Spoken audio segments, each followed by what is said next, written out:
What you're about to watch is a special private training session for people who bought a copy of my book, Built to Serve. Enjoy. All right, Jose. He took his hat off, but he's still here. He's still got the big smile. What do we got, man? I took my hat off, but I'm sipping tequila. Happy Cinco de Mayo, everyone. There we go. Happy to see you. A quick thing. I feel like someone mentioned something before about sharing positivity or helping the people. I don't know, but I know I made a note here, which is like for me, when I want to share positivity for people, and that maybe someone else can use this tip. What I do is that I send people an Evan Carmichael video. And I say, check out this video from my good friend, Evan. So I just wanted to say that. Cool, man. Thank you. I have two questions. I'll put them together, but one of them about Instagram. Like I've never used Instagram as a platform to grow on. I was never interested in growing on Instagram, but I use it as kind of like a resume so that when people say, oh, where can I find you? Like, where can I kind of like, you know, like I'm like, oh, well, here's my Instagram. And they can kind of like see like, hey, I'm alive, I'm active. I'm in the space. So I was curious on your thoughts on that. And then the last thing that I really wanted to ask you is that I'm in the process of promoting a book that I just co-wrote. I'm a collaborating author. And some of the best videos that I found so far on YouTube on how to promote a book are from Evan Carmichael 6 and 7 years ago. There we go. So any thoughts that you had present day if you were putting out, you know, I know you just put out this book 2 years ago, which is still bringing us a tremendous value and community and so many things. But if you were putting out a book today or next month or next quarter, what would be some of your, I mean, obviously you have a huge following, right? So let's say for someone like me that doesn't have that. Well, so it's taking both of your questions together, you're trying to accomplish two different things. And so if you want to sell a book, then you need to grow your following. It can't just be a resume. Because you need to get people to, you want people to buy your book. There's nothing wrong with just having Instagram as a resume. Cool, that can definitely work. But like, what are your goals for where we want? So my goal is to sell a book. Cool. Now, well, we need to have an audience. So when you're thinking about something like a book or product or a course launch or any of these things that we're trying to sell as experts, there's always your own audience, and then there's other people's audiences. Your own audience is the best long-term, most sustainable thing that you can use and build. So, you know, hopefully there's not just one book inside Jose Gonzalez. There's more books coming up. And so the more you have an audience, the more you can promote your book for future ones that come out. So now we need to start building an audience. And so what is your message? What is your content? That's not going to happen like instantly right away. But we need to start gearing our minds towards sharing your message with people so that they love you and they end up wanting to support you and also support themselves by picking up your books, etc. Next, more short term for your own following, you could DM everybody on Instagram with a video asking for support. So if I really needed to sell Built to Serve, like if that was my top priority, I would go through whoever followed me. Now we've got, you know, 250,000 people on Instagram, but if it was 2,000 or 100, I would video DM everybody to say, hey, Faith, thank you so much for following me. I wanted to let you know I've got a new book. It's called Built to Serve. I'd love your support if I can send you a link to check it out. Hey, Lady Lexi, thank you so much for following me. Like one by one, hand-to-hand combat, going off to tell people what you've got and asking for their support. And so the bigger audience you have, the easier that is to do. It's not, you know, there's only so many you can do in a day, right? So like I couldn't do that for everybody who follows me. But if I was getting started and I wanted to get my book out or I was launching my course or whatever, that's what I would do. That's why Instagram becomes important. We were watching a video this morning from the CEO of Instagram talking about Instagram's growth is in direct messaging and reels. It's not about the pictures. It's about a lot happens in the direct messaging and then in the reels for content. So it's my favorite platform for direct messaging. Every morning I'm walking outside and I'm sending videos to people, thanking them for different things. So that's what I would do as a starting point with your audience. But it changes the mindset. Now it's not just a resume. That whether it's Instagram or TikTok or YouTube, now you need to build an audience if you want to sell your books and anything else. And then phase two would be also who has an audience that might be willing to put you on. So one of the biggest things authors always do when they come up with a new book is they go on other people's shows, whether it's an Instagram Live, whether it's YouTube, whether it's TikTok, like wherever they have their audience, you want to try to be a part of it. And hopefully you gain a little bit of following from them as well. So that's not as sustainable as building up your own following. But whenever you're in launch mode, that's always the two things. Like, what do I have for my own audience? And who are the other people whose audience I can tap into to promote my book? Awesome. Thank you, man. It's good to see you again. Cool, man. I love it. We got Tanya in the house. What do we got, Tanya? Yes. Hi, Evan. So my question is in regards of when you're using different platforms, like you have your followers all spread out. Mm-hmm. How is there any strategy, I don't know, to kind of like direct them to the one that you want to grow? Like when I have my personal account and I have my business account. So in business, we have Facebook, we have TikTok, we have Instagram. Yes, those, and we are creating YouTube. After I started Movement Makers, I realized that, we were missing that one. Let's go. that we should have before, but yeah, so we are developing that one. So my idea is kind of like mirror what you're doing and give more importance to YouTube, and then TikTok, which I think is great. It's a great platform. I haven't paid attention as much, but I like it, especially for my audience. Yeah. And then Instagram. But I have audience like spread out. Is there any way to put together?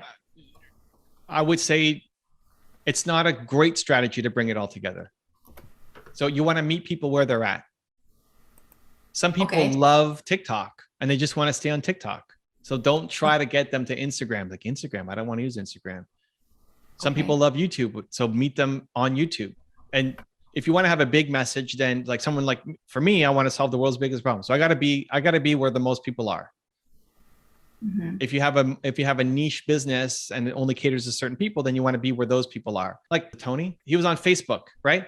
It's like to say, I need everybody to get over to Facebook, right? To do that is crazy because people they don't want to use Facebook anymore. Mm-hmm. So you meet people where they're at and help them with what they need help with. And so that might mean maybe you can't be on every platform yourself right now. That's okay. Like if you have to pick YouTube and one other, cool. But the only thing I would try to do is capture their email address so that you have a way to communicate with them.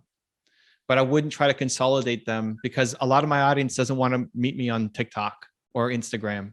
And so, and when you do, it doesn't convert very well. Like when people come from my Instagram to YouTube, they don't watch the videos for very long.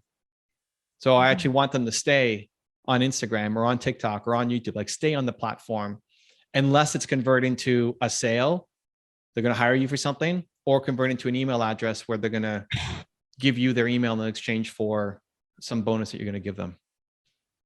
Okay, great. Beautiful advice. Meet them where they are. Nice. Thank you.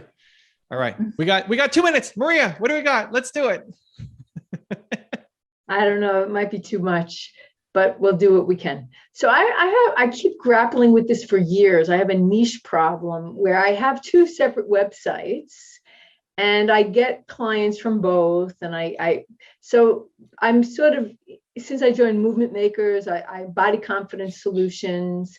And I know that the underlying reason that I help people have sustainable change is I deal with trauma, I deal with stress, I deal with all the stuff that keeps them, just recycling back into old behaviors. And so I have another website, Modern Stress Solutions, which I still like. I was just invited on Monday. So May is Mental Health Awareness Month, and I was invited to do a presentation to 270 construction workers because the suicide is the highest industry of suicide.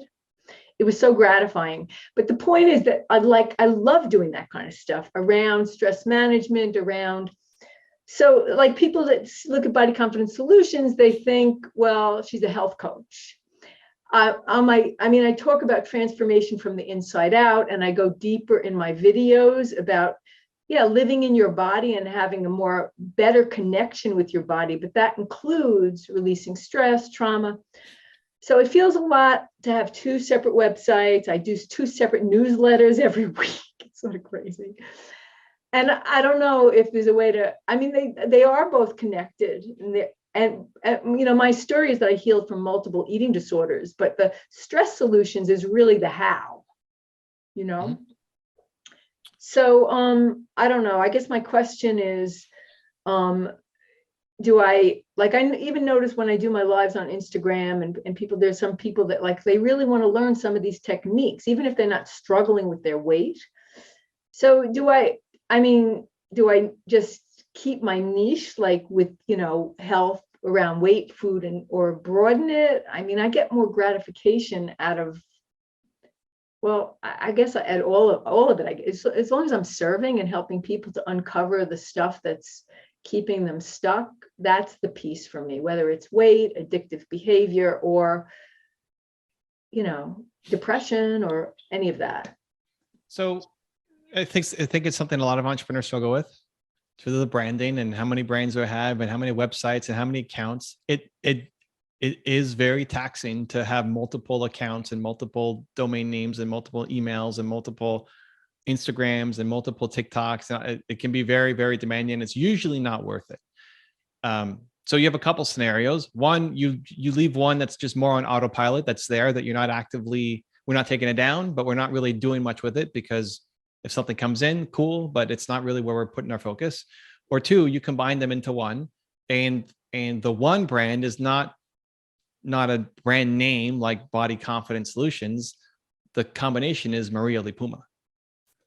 And so everything that I do, I'm a different person to different people. For some people, I'm the Believe guy. For some people, I'm the YouTube guy. For some people, I'm the author. For some people, I'm the salsa dancer. You know, I'll go salsa dancing, you know, brought up my studio, but some people don't even know what my business is. I'm just the guy who owns a salsa studio. And so it leads to different conversations. But inside everything is still Believe for me. You're teaching Believe through the books, through the content, through the YouTube channel, through salsa dancing, through everything. That's the common thread. So that for me is easier. And my brands have always been a reflection of me. When I first started my website, I did evancarmichael.com as just as a landing spot, like no real thought behind it. And then as SEO became a thing, I wish I called it like, why didn't I call it Small Business Solutions or something? Like, why didn't I put some keywords in there? And then I realized, no, it's actually better that I kept it off my name, because my name could be whatever I want my name to be. And so you might find yourself in another field in a couple of years that still relates to stress and anxiety and how to overcome those, but maybe it's something completely different that you realize it's still the same. So I'm in general, it's easier to build it off of a personal brand as opposed to a company name that kind of locks you into a niche. So those are your 3 options. Like, one, you run both together and kind of will always feel stretched between the 2, maybe bring on team and help, but you probably won't do either of them really well. Option 2 is you take one and you really commit to it, and the other one you just leave on autopilot. And when stuff happens, cool, but like, this is what I'm going to be known for. Or option 3 is you just build your personal brand, and wherever Maria wants to go, that's what Maria ends up creating. And it gives you a lot more flexibility to do the next thing. So I thought it was the worst decision. Like, if you go back and ask me when I was 23 years old, I thought building it off of Evan Carmichael, first off, sounds super egotistical. And also it's like, this is the stupidest thing I could have made, because nobody knows who I am. But if I called it Small Business Solutions or something, it makes more sense. But that ended up being the most genius thing that I could have done. And people will connect with your brand, your personal face, and your message more than a company logo. If you want another awesome video in our Black Excellence series, check out the video right there next to me. I think you'll enjoy it. Continue to believe, and I'll see you there.